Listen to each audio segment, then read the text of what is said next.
Good morning to each and everyone, and I hope that you are done with your break. So this is actually my first time in Vietnam. I've been to different countries, but this is my first day in. I love the place. I love the food, by the way. We also have that kind of food in the Philippines, but it's prepared by some Vietnamese. So my topic is all about lessons learned in automotive fuzzing and how AI can help you. This topic is there's a little bit of how to open a car, but if you're looking for a topic wherein you can unlock your car using RF, I also gave that similar topic, but we will focus on a certain topic on automotive security and also about penetration testing in the automotive sector. I work as a principal security researcher for VicOne, and I'm currently based in the Philippines. So yeah, I'm also the village chief for Car Hacking Village Philippines. We actually teach about automotive security and car hacking. And just so you know, VicOne is actually a subsidiary for Trend Micro. It's an antivirus firm which is based in the US and also in Japan. And I organize ROOTCON, which is the most chaotic hacking conference in the Philippines, because like every night everybody gets drunk, including me. And I'm also the leader of Bnoise. We actually did IoT and also OT hacking during the SICWO. Two of my friends are there. They got drunk during ROOTCON, by the way. So you have Jinfu, the two Malaysians there. So yeah, for the Spirit Cyber, we placed third. Did you know who got placed first and second? Two teams from Vietnam, and they're really good, by the way. So when you say CAN bus fuzzing, it's actually injecting random CAN IDs or payloads to uncover vulnerabilities in the vehicles or ECU. And the common technique, it's also used for reverse engineering. So when you try to know the sensors and what does this do for a car, so you need to fuzz sometimes if there's no documentation about it. So yeah. This is how you automate it with Python, for example. You can just use a Python module. So before I usually test a vehicle, I try to remove the parts of a vehicle, some parts, so that I can fuzz with it. And here's a sample video. Basically, that's an instrument cluster from a known car called Mazda. I see a lot of Mazdas here, by the way. And as what you can see, I can actually spoof some CAN messages because it uses the CAN ID 202.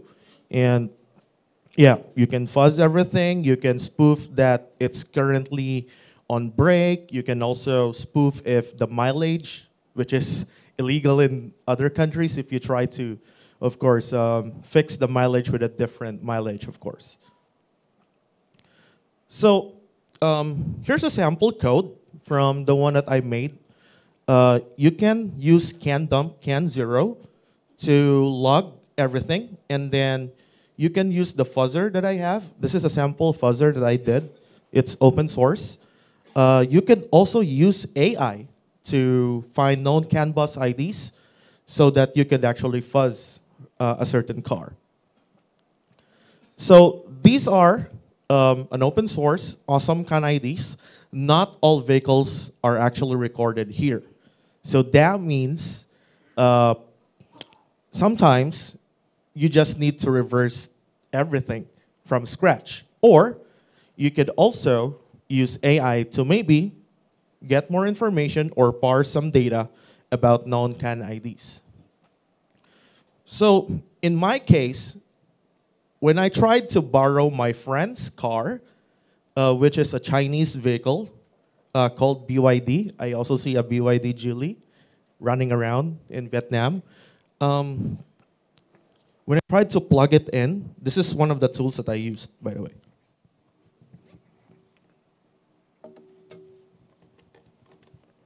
So this is what you call a can sniffer. Sadly, they don't produce this one anymore because the maker is in another industry already. So I have like one of the rarest can sniffers. But you can actually buy from AliExpress for like, how much? It's like buying a coffee, a Vietnamese coffee. There's a cheaper version. It's called,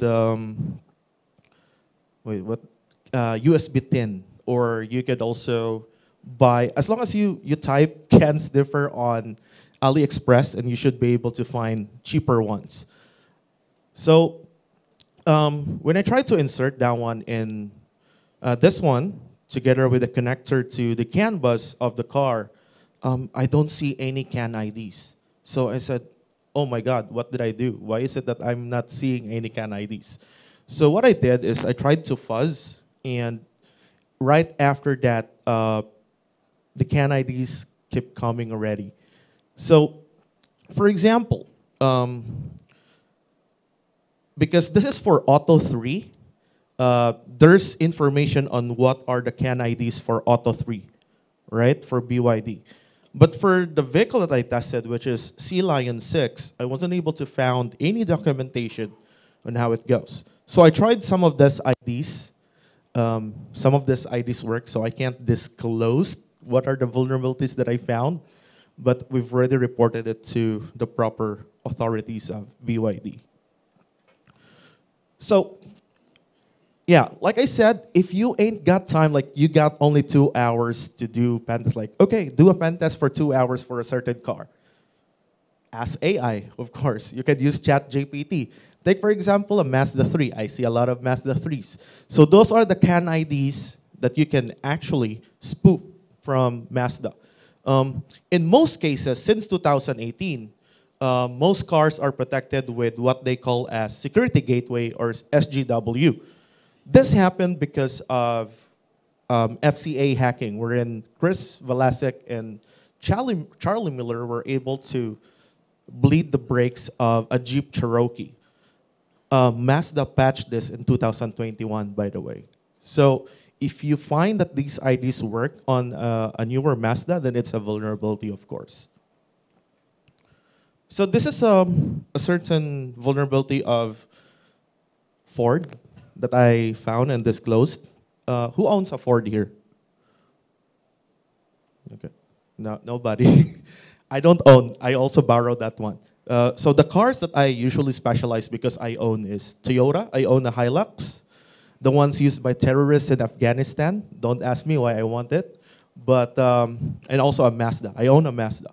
This one I borrowed from my friend. So I said, can I borrow your car and I'll just pay for your 5 beers of can? And he allowed me to play with this Ford Ranger. It's a pickup truck. So I used the same method wherein I send it with certain bytes and focus on a certain ID, and as what you can see, it's spoof.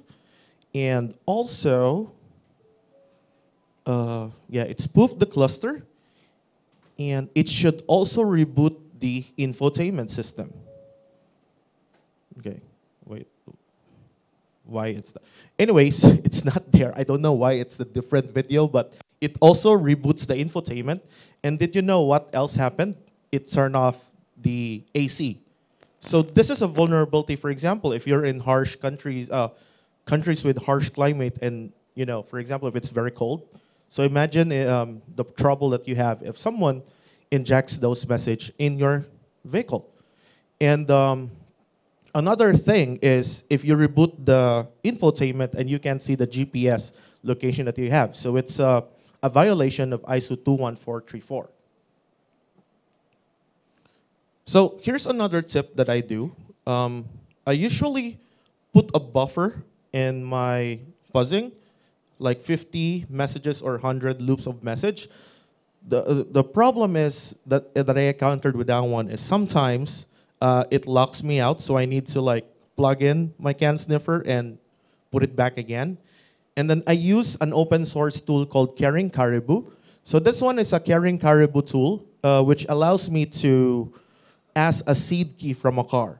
So when you try to do an ECU reset on the car, you need to do an extended session programming. So you need to have a security access. CAN bus also has a security feature called security access so that you could program your car. But then again, you need to have the seed key. Now, this fuzzing tool allows you to somehow request security access seeds. So this is a sample ID wherein if you count, there are actually, 1, 2, 3, 4. There are 4 bytes. And if it's 2 bytes, that means that it's vulnerable, all right? You can actually try to brute force. The problem with this is that it doesn't have rate limit when I try to request seed keys. So you need to log everything using can dump, of course. Log everything, okay? As what our lawyer speaker a while ago, the red teamers or the blue teamers should have logs, right? But in car hacking as well, you need to log everything. So you could also like create your own script wherein you're fuzzing a certain ID, and then you just need to randomize the frames that you are sending to a car. This is from a friend again. It's Geely Coolray. I saw one guy parking Geely Coolray there a while ago. So you can actually send, they haven't patched this yet, but I've already reported it to them. But they acknowledge, so they should be patching it on the next iteration of the model. So this is the latest one, by the way. And I just log everything, and then you can actually do this without connecting to your car. You just need, if you take off the brake lights, you can actually, it's not that clear, but I was able to open the sunroof and also the windows of the car. Yeah. And then also open it, close it back again. Yep. I used another can sniffer for that one. And as what you can see, it will close back the windows and the doors again. So it closed the sunroof. Just so you know, I'm not faking it. I'm not pressing the, so yeah. All right, so another thing that I do when we try to fuzz is USB fuzzing. Most cars right now, if you want to play something, you could have the Bluetooth or the USB, right? And because of that, a USB has an attack surface, okay? The reason why Mazda patched their security for USB fuzzing is because I found a vulnerability back then that allows me to send commands, Linux commands on a Mazda. So with USB fuzzing, you are trying to fuzz the attack surface of a USB.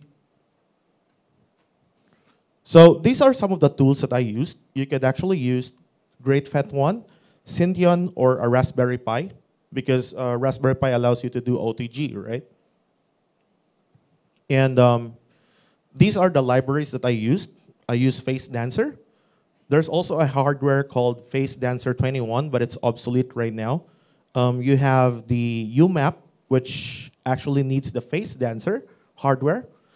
This is not possible with GreatFET1. And then there's Syscaller, which is Raspberry Pi compatible device that you can use as a raw gadget. Right? Think of it as USB HID attack, but you're actually fuzzing the USB protocol itself. So these are some of the videos. I mean, like talks did. All right, and then also this one. This is a recent talk from last year in DEFCON Car Hacking Village. That people from Korea, they actually use a Raspberry Pi to fuzz the USB, and then they can shut down the infotainment system. So this is my own car, by the way. It's a pickup truck. Like I said, favorite pickup truck by terrorists. But us, we like it because it's really a strong car. So I just vibe coded a Face Dancer script, and then, but I understand the code though. Because I have limited time for the battery of my laptop. Because it's a gaming laptop, it consumes a lot of battery. So I tried to like fuzz, and then after that, the infotainment reboots. So it hangs up, and this was just reported to Toyota because that's a Toyota pickup truck. So you need to reboot again, or you need to press the hold button for the infotainment to go up. Yeah. And so what you can see, I had to do a hard reset so that it will go back again. So, and then we also have what we call as Bluetooth fuzzing, wherein you're actually fuzzing the Bluetooth. So you're actually sending malformed strings or a couple of Bluetooth vulnerabilities to the systems in your car, like the infotainment, which has Bluetooth on it. These are some cheap hardware that you can acquire. You need to have an ESP32 EVE, or you could have the this one. I forgot the name of the tool because I don't own one, but yeah, that sniffer, Ubertooth one. And then you have the NRF50. The problem with Ubertooth one is that there are a lot of Chinese clones that are being manufactured, which doesn't work right. But there are also, so if you want to have a better version of it, you need to buy it from the official store from, Great Scott Gadgets. So I own two of this. I have the NRF and then also the ESP32. So you can try to use Automata to somehow learn the Bluetooth fuzzing with NRF. So you need to flash the firmware with Swaintooth, and then from there you can actually, fuzz everything.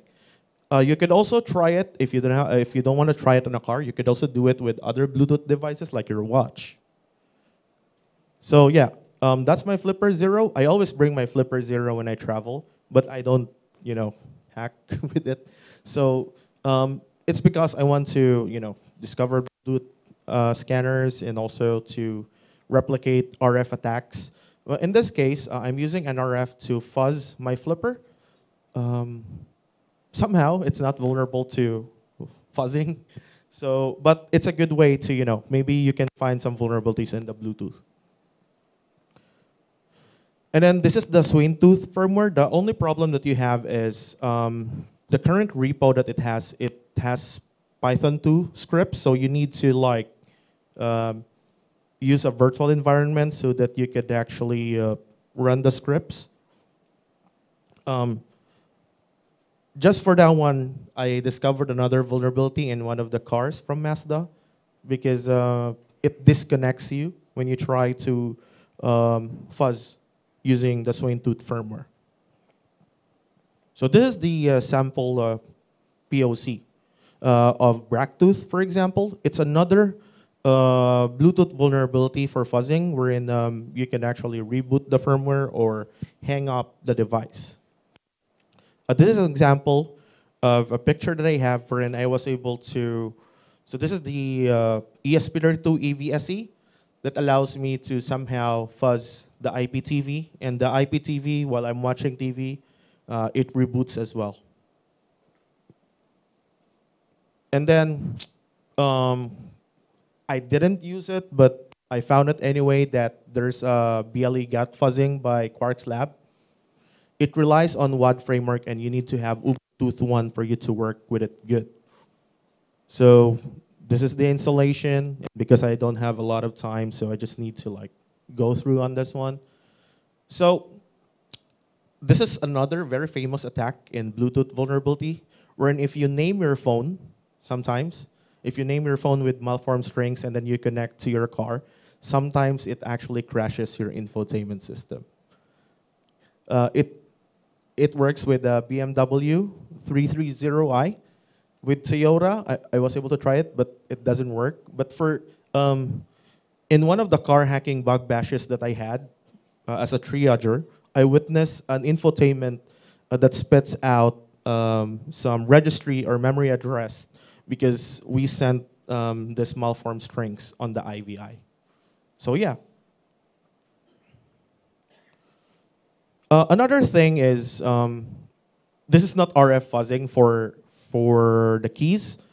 If you want to see my other talk about opening cars using RF, there's also another. But this one has something to do with the infotainment system, wherein you're actually fuzzing the JPS, the radio head unit.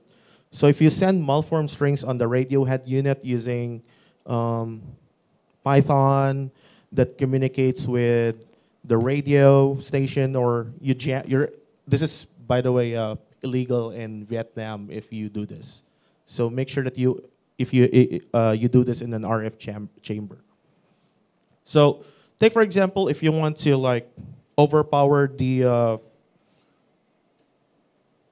FM station, so you can actually try to, as what you can see, it sends the malformed strings. Sometimes it overwrites, or also, you could replace it with another song, and then sometimes it crashes the infotainment as well.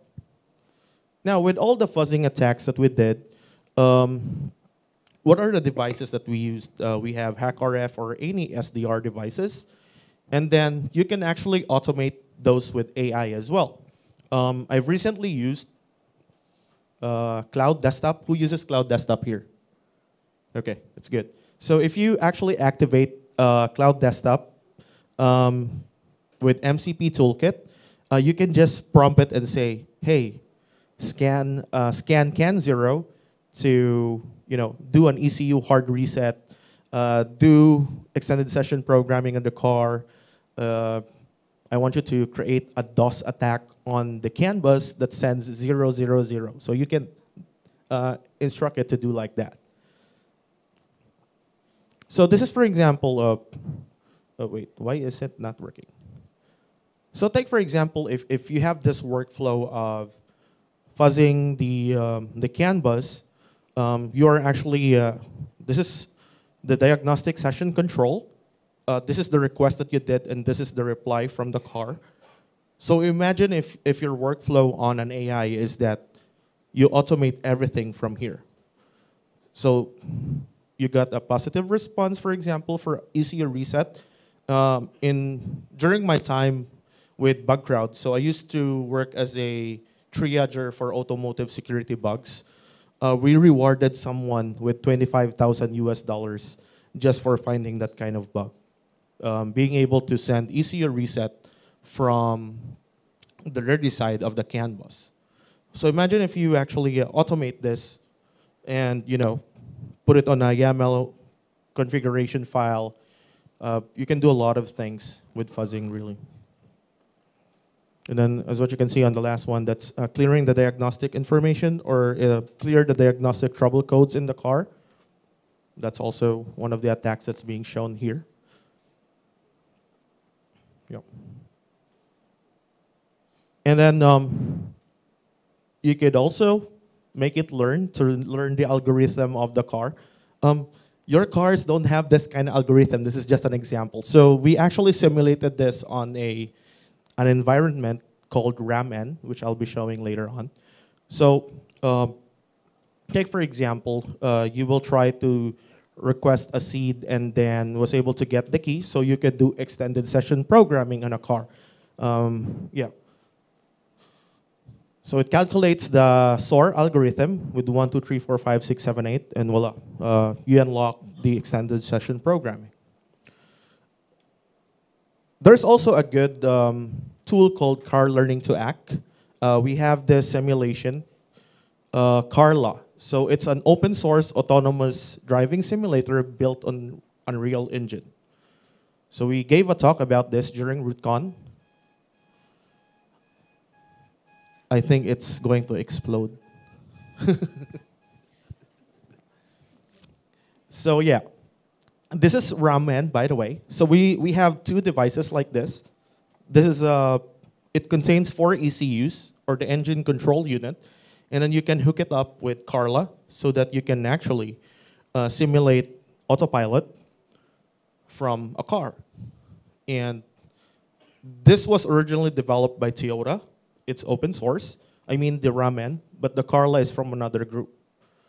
So imagine if you could actually study open source or autonomous driving.